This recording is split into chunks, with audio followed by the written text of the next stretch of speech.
അസ്സലാമലൈക്കും ഫ്രണ്ട്സ്. നാളെ രാവിലെ ഞാൻ എൻ്റെ ഒരു കൂട്ടുകാരുടെ കല്യാണത്തിന് വേണ്ടി പോവാണ്. ഇത് ഏത് പള്ളിയെന്ന് ചോദിച്ചാൽ എനിക്ക് കറക്റ്റായിട്ട് ഓർമ്മയില്ല. നമ്മുടെ റെയിൽവേ സ്റ്റേഷൻ്റെ അടുത്തുള്ള ഒരു പള്ളിയാണ്.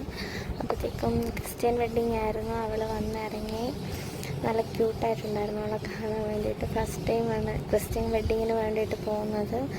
അതും ഒട്ടും ഓക്കെ അല്ല. എനിക്ക് പനിയാണ്, ഇനി വേണം ഹോസ്പിറ്റലൊക്കെ പോകാൻ. അങ്ങനെ ഫ്രണ്ട്സിനെ എല്ലാവരെയും കണ്ട് ഒരുപാട് ശേഷം കണ്ടതാണ് എല്ലാവരെയും. എല്ലായിടത്തും ഫോട്ടോ എല്ലാം എടുത്ത് അങ്ങനെ പള്ളിയിൽ കയറി. ക്രിസ്ത്യൻ്റെ കല്യാണം എങ്ങനെയാണെന്നുള്ള ഒരു ഇതൊന്നും ഇല്ല. നമ്മൾ കയറി പ്രാർത്ഥനയും കാര്യങ്ങളും എല്ലാം ഉണ്ടായിരുന്നു. കുറച്ച് നേരം അവിടെ തന്നെ ചർച്ചിൽ തന്നെ ഇരുന്നു. എല്ലാവരും ഇങ്ങനെ നോക്കിക്കൊണ്ടിരിക്കുകയാണ്. ഫസ്റ്റ് ടൈമാണ് കാണുന്നത്, ഇതെന്താണ് സംഭവം. കുറേ നേരം ഇരുന്നു. ലാസ്റ്റ് അവരെ മിന്നായിട്ട് കഴിഞ്ഞു. അതിനുശേഷം ഫോട്ടോ സെക്ഷനായിരുന്നു. എല്ലാവരും ചെന്ന് പാസ്റ്ററിൻ്റെ കൂടെ ഫോട്ടോ എല്ലാം എടുക്കണമായിരുന്നു. അങ്ങനെ ആ ചടങ്ങെല്ലാം കഴിഞ്ഞു. വിശന്നിട്ടിരിക്കുമായിരുന്നു. കഴിക്കാൻ വേണ്ടിയിട്ട് അതിൻ്റെ അപ്പുറത്ത് തന്നെയുള്ളൊരു സ്ഥലത്ത് പോയിട്ടുണ്ട്. അവിടെ കേക്ക് കട്ടിങ് കാര്യങ്ങളുണ്ടായിരുന്നു. പക്ഷേ കേക്കൊന്നും നമുക്ക് കിട്ടിയില്ല ഗൈസ്.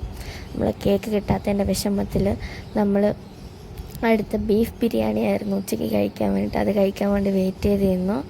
അങ്ങനെ വെറുതെ അവിടെ ഒരുപാട് ആൾക്കാരൊന്നും ഇല്ലായിരുന്നു, കുറച്ച് ആൾക്കാരേ ഉണ്ടായിരുന്നുള്ളൂ. അങ്ങനെ കുറച്ച് വീഡിയോ ഒക്കെ എടുത്തു. അതിന് ശേഷം എൻ്റെ ഫുഡ് സെക്ഷൻ വന്ന് എല്ലാവരും ഫുഡ് കഴിക്കുകയാണ്. നല്ല വിശക്കുന്നുണ്ടായിരുന്നു. അങ്ങനെ കല്യാണം കഴിഞ്ഞ് എല്ലാവരും പല വഴിക്ക് പോയി. എൻ്റെ കൂടെ ദേവും ഉണ്ടായിരുന്നു. ഞങ്ങൾ ഒരുമിച്ച് ഇനി ബസ്സിൽ വേണം വീട്ടിൽ പോകാൻ വേണ്ടിയിട്ടുള്ളത്. അങ്ങനെ ഞങ്ങൾ വീട്ടിൽ പോയി. അപ്പോൾ ഇന്നത്തേക്ക് ഇത്രയുള്ള വിശേഷം. പുതിയ വീഡിയോ ആയിട്ട് നാളെ വരുന്നതാണ്.